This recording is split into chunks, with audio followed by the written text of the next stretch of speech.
Silver is taking it on the chin as we finish out the last few minutes of the trading day and week. But there's another metal that is starting to wake up fairly dramatically. We'll talk about it and why it's important, because I think where that metal goes, silver very well could follow. So let's explore.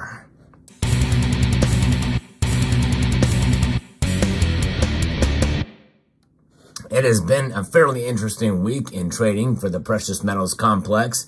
Not a lot of dramatic movement, really, other than what we've heard with some economic numbers that have really kept the metals rather resilient considering. But I think, in a sense, this late activity that we were seeing with silver falling, really that started just a few hours ago. I'm going to give you a report on all of the metals complex here with only one metal that is up moments before they close. Gold is up $7.50. That's up a third of a percentage point to $2,340.20. Silver, though, is down now. It was up marginally earlier in the day, but it is now down 0.86%. It was down more than that earlier moments ago, but it is now trading at $27.25. Its low today, though, did dip below $26 or $27 to $26.98. Platinum and palladium are also both down, with palladium actually falling $30 today. That's a 3% drop. That is a pretty massive plunge for palladium's price. It is getting closer to being on parity with platinum yet again. We saw this before too, but that's a different market. That's not the metal I'm going to be talking about, obviously, because this metal is not really shown on these markets. But there's another one we're going to look at here in a moment. First, let's talk a little bit about silver's pullback today. It had this daily high of $27.76, and it fell from there. Now, technical analysis indicates that the uptrend is intact with silver, and the key support is above $27, even though it did dip below that briefly, and it's marked by the 50% Fibonacci retracement. And if silver surpasses the $28 resistance, just as I mentioned before, I predicted that that would be the new resistance. It was $30. Now it's pulled back to $28. But if we can get past that, then the next targets are $28.48 and possibly to get to the year high of $29.90. Now, that was a very brief amount of time, but the average of that is $29.76. Now, on the opposite end of the spectrum, if we're to break below significantly for a significant amount of time, below $27.05, that could lead to $26.41 and further declines from there. And it does tend to kind of follow where it moves in one direction or another, and it kind of just flows in that direction because of sentiment and psychology. Now, silver's price dropping after hitting this daily high, as another inflation report in the United States showed warmer than expected inflation. This silver failed to capitalize on the fall of U.S. Treasury yields, courtesy of a stronger U.S. dollar. Now, what is the U.S. dollar trading at? It is right at 106 right now. That's up 0.38% for the dollar. So in spite of a strong dollar, gold's actually holding its own, where all the other metals are kind of suffering here. And now we have to think about what's going on there and the sentiment behind what the Federal Reserve is going to do. We have higher than expected inflation. We have a GDP that is now down to 1.6%, I believe. And that is lower than expectations. So stickier inflation and low GDP, which means that this is sort of a putting the Federal Reserve between a rock and another rock even more. Because those two conflicting numbers means that what are they going to do? They're going to have to, if inflation is staying sticky, they're going to have to keep rates up for longer. But if the economy is hurting, and we're starting to see that, usually that would mean that inflation would ease a bit more, dissipate. But that's not happening, at least not this time, since the report of these numbers coming out. And I think silver's having this mixed reaction now and realizing, you know what? We're going to digest this information, and now at the late trading day, we're going to go ahead and fall.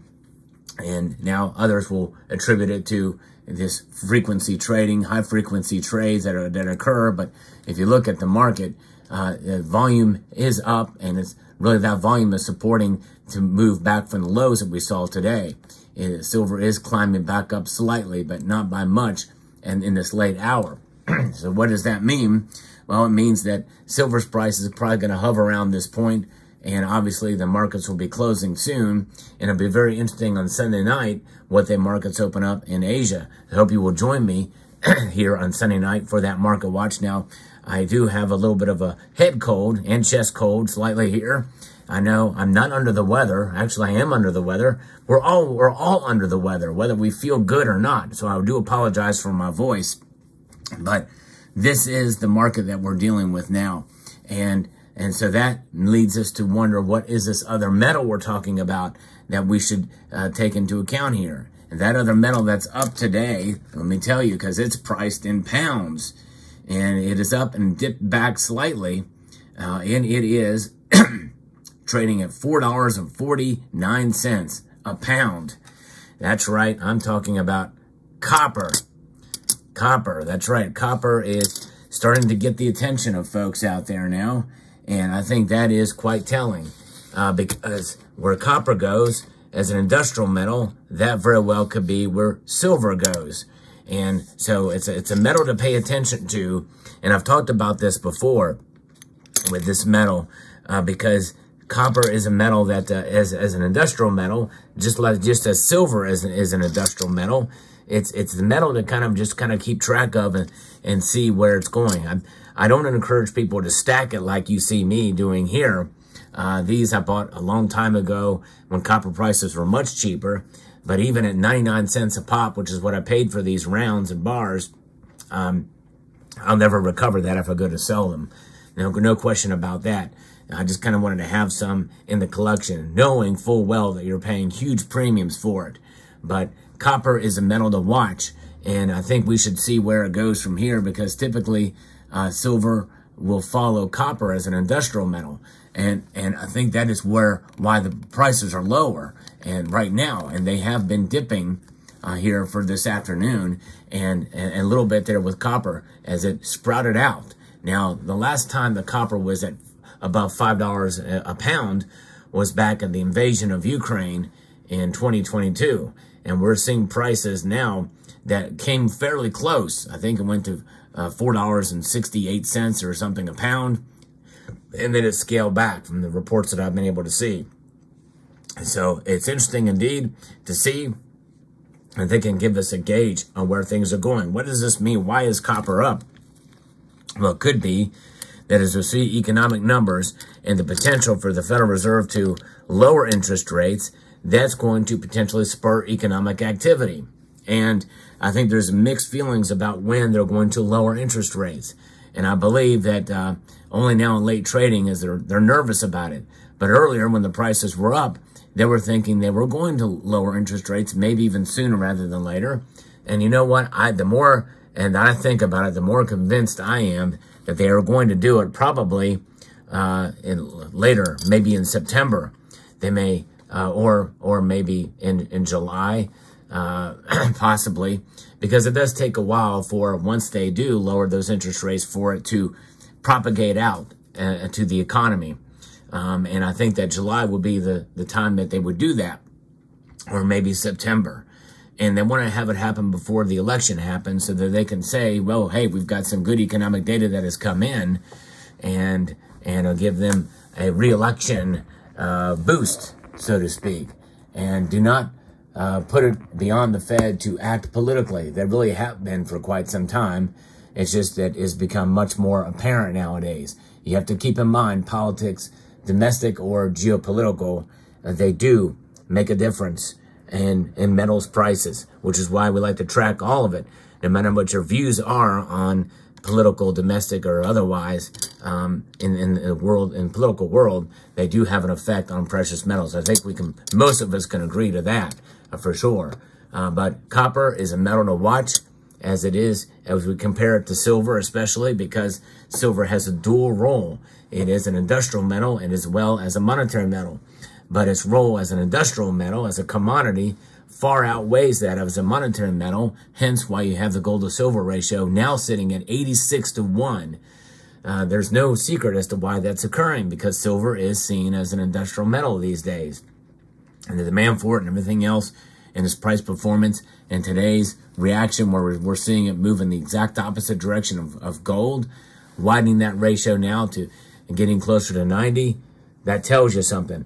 Today is a prime example of that. So let me know what your thoughts are. If you like content like this, where I give you the latest news in the world of precious metals, I hope you will consider subscribing to the channel if you haven't done so already. And press that like button down below if you find value in the content I provide here. So I'd like to extend a multitude of gratitude to each and every one of you for taking the time to watch this video. What do you think about copper? I think if you're going to stack it, you should stack it in pre-82 Lincoln cents. Or if you find some scrap for free out there, I would not hold it in this form unless you want to just have pieces in your collection just for fun. But this is definitely not the way to stack copper. So, but stack silver and buy the dips if you can. As I'd like to extend a multitude of gratitude to you all and encourage you to please rate, share, comment, and subscribe.